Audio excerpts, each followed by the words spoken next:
आज जो मूवी की स्टोरी हम बताने वाले हैं वह दिल है कि मानता नहीं, जो 1991 पर रिलीज़ हुआ एक कॉमेडी रोमांटिक मूवी है।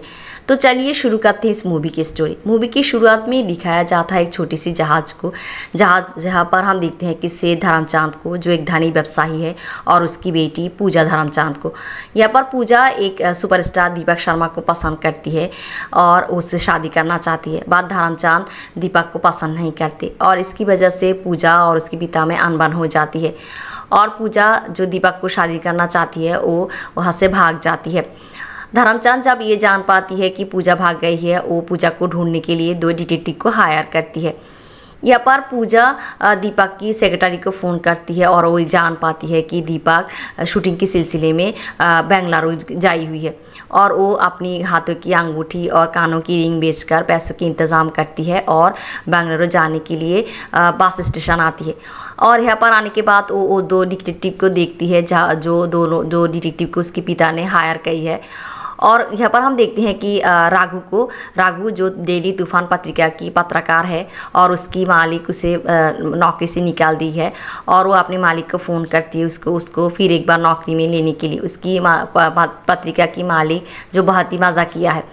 और यहाँ पर हम देखते हैं कि पूजा उन दोनों डिटेक्टिव को चकमा देकर बेंगलुरु की बस में चढ़ जाती है और यहाँ पर राघु भी उसी बस में चढ़ती है और दोनों के बीच देखा होती है। दोनों के बीच बस को सीट कर लेकर अनबन हो जाती है और हम देखते हैं कि ऐसे ही बात चलना शुरू करती है और एक जगह पर बस थामती है। यहाँ पर हम देखते पूजा की जो पार्ट्स है वो चोरी हो जाती है और राघु उस चोर को पकड़ना चाहती है बट पकड़ नहीं पाती। यहाँ पर हम देखते हैं कि दीपक कुमार को, जो पूजा को शादी करना चाहती है, उसकी पिता की पैसों के लिए पूजा की खोज लगाने के लिए पत्रिका में उसकी फ़ोटो देती है और इनाम घोषणा करती है। यहाँ पर हम देखते हैं कि पूजा की बस फिर एक बार चलना शुरू करती है और एक जगह पर रुकती है, जहाँ पर पूजा भी बस से उतरकर एक जगह पर जाती है बट वो आकर देखती है कि बस चली गई है। यहाँ पर वो राघु को देखती है और हम देखते हैं कि राघु को देखकर वो कहती है कि राघु की बात भी छूट गई है और राघु को वो शक करती है। यहाँ पर राघु से कहती है कि राघु जानती है कि वो पूजा धर्मचांद है और वो किस लिए बेंगलुरु जा रही है और वो कहती है कि उसके पिता धर्मचांद पत्रिका में उसकी फ़ोटो दिया है, इनाम भी घोषणा करी है। और यहाँ पर राघु ये चाहती है कि वो पूजा की इस घटना को अपनी पत्रिका में आर्टिकल छापने के लिए, और वो इसलिए वो पूजा के साथ रहना चाहती है।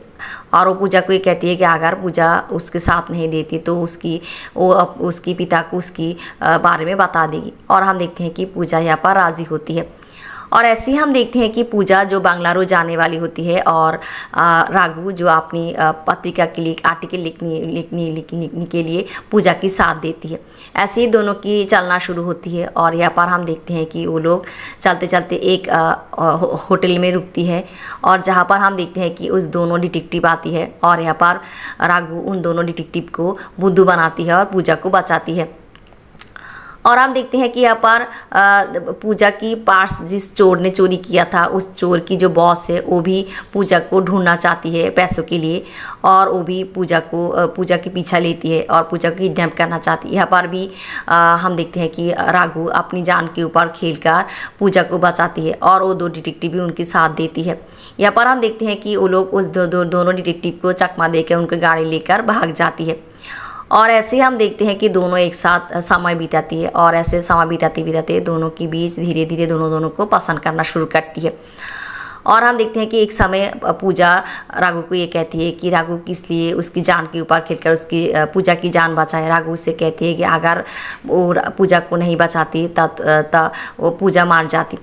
और यहाँ पर हम देखते हैं कि पूजा की पिता दीपक शर्मा को बुलाती है और यहाँ पर वो एक प्रेस कॉन्फ्रेंस भी करती है और यहाँ पर वो ये कहती है कि वो दीपक के साथ पूजा की शादी कराने वाली है और ये बात पत्रिका में छापा होती है। और उधर हम देखते हैं कि पूजा और राघु एक मैकेनिक शॉप में जाती है, जहाँ पर उस ये शॉप की जो मैकेनिक है वो आकर उन लोगों के पत्रिका दिखाती है, जहाँ पर वो ये छपा है कि पूजा के साथ दीपक की शादी होने वाली है। और हम देखते हैं कि ये सुनने के बाद पूजा और राघु दोनों ही चुप हो जाती है, और हम देखते हैं कि दोनों आखिरी रात बिताने के लिए एक होटल में रुकती है, जहाँ पर पूजा राघु को अपने दिल की बात बताती है कि वो राघु से प्यार करती है। बट यहाँ पर राघु चुप रहती है।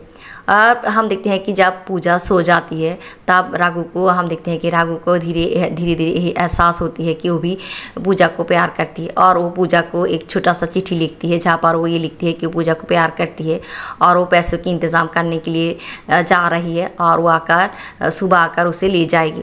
और वो चिट्ठी वो पूजा की बेड पे रखती है और चली जाती है। यहाँ पर हम देखते हैं कि राघु चली जाती है और राघु जाकर अपनी बॉस से मिलती है और उससे विस्तार से सब कुछ बताती है और उनसे पैसे लेती है। उधर हम देखते हैं कि पूजा जो जब सुबह होती है तब यहाँ पर होटल के मालकिन आती है और पूजा को उठाती है, और यहाँ पर वो चिट्ठी कहीं पर गिर जाती है। पूजा वो चिट्ठी नहीं पाती, और हम देखते हैं कि यहाँ पर वो लोग राघु को नहीं पाती और पूजा से पैसा मांगती है। पूजा कहती है कि पूजा के पास पैसा नहीं है, और वो लोग पूजा को भला बुरा कहकर होटल से बाहर कर देती है। और पूजा को ये लगती है कि राघु से प्यार नहीं करती, इसकी वजह से राघु चली गई है, और वो अपने पिता को फ़ोन करती है और धर्मचांद आकर उसे ले जाती है। उधर राघु भी पैसे लेकर होटल में आ रही होती है, और वो रास्ते में पूजा को देखती है कि वो अपने पिता के साथ जा रही है, और राघु को ये लगती है कि पूजा अपनी मान को परिवर्तन किया है, वो अब दीपक के साथ शादी करेगी, और ऐसे ही दोनों के बीच में अंडरस्टैंडिंग हो जाती है। घर पहुंचने के बाद पूजा जो बहुत ही चुपचाप रहती है, और उसके पिता जब उसे उसकी इस खामोशी के बारे में पूछती है तब पूजा उन्हें राघु के बारे में बताती है। धर्मचांद खुश हो जाती है, बट पूजा उसे कहती है कि राघु से प्यार नहीं करती। धर्मचांद के पास राघु की एक चिट्ठी आती है, जहाँ पर राघु उनके साथ कुछ हिसाब निकास की बातें कही है इस चिट्ठी में, और हम देखते हैं कि उस चिट्ठी धर्मचांद पूजा को दिखाती है, और पूजा को ये लगती है कि राघु इनाम के पैसों के लिए उसके पिता को ये चिट्ठी दिया है, और वो राघु के ऊपर नाराज़ हो जाती है। यहाँ पर हम देखते हैं कि पूजा की शादी की डेट फिक्स्ड हो जाती है, और यहाँ पर धर्मचांद राघु को पूजा की शादी के दिन ही उसकी घर बुलाती है, और राघु यहाँ पर आती है, और राघु आकर धर्मचांद को एक लिस्ट देती है, जहाँ पर वो उसकी और पूजा की जब वो लोग बेंगलुरु जा रही होती है तब उनकी जो खर्च हुआ था उसकी एक लिस्ट देती है, और पैसे मांगती है उसे 699 रुपये। और हम देखते हैं कि धर्मचांद उसे इनाम के बारे में जब कहती है तब राघु उसे कहती है कि उसे कोई इनाम नहीं चाहिए, और यहाँ पर धर्मचांद ये भी जान पाती है कि राघु पूजा को पसंद करती है। और हम देखते हैं कि धर्मचांद जाकर पूजा को ये बात कहती है कि राघु उसे पसंद करती है, वो इनाम के पैसों के लिए नहीं आया था। और हम देखते हैं कि वो पूजा को ये भी कहती है कि उसे भाग जाने के लिए।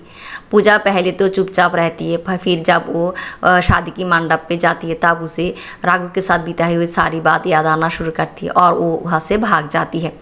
और हम देखते हैं कि वो जाकर राघु के साथ मिलती है, और ऐसे ही राघु के साथ पूजा की मेल होती है, और ख़त्म होती इस मूवी की स्टोरी। धन्यवाद।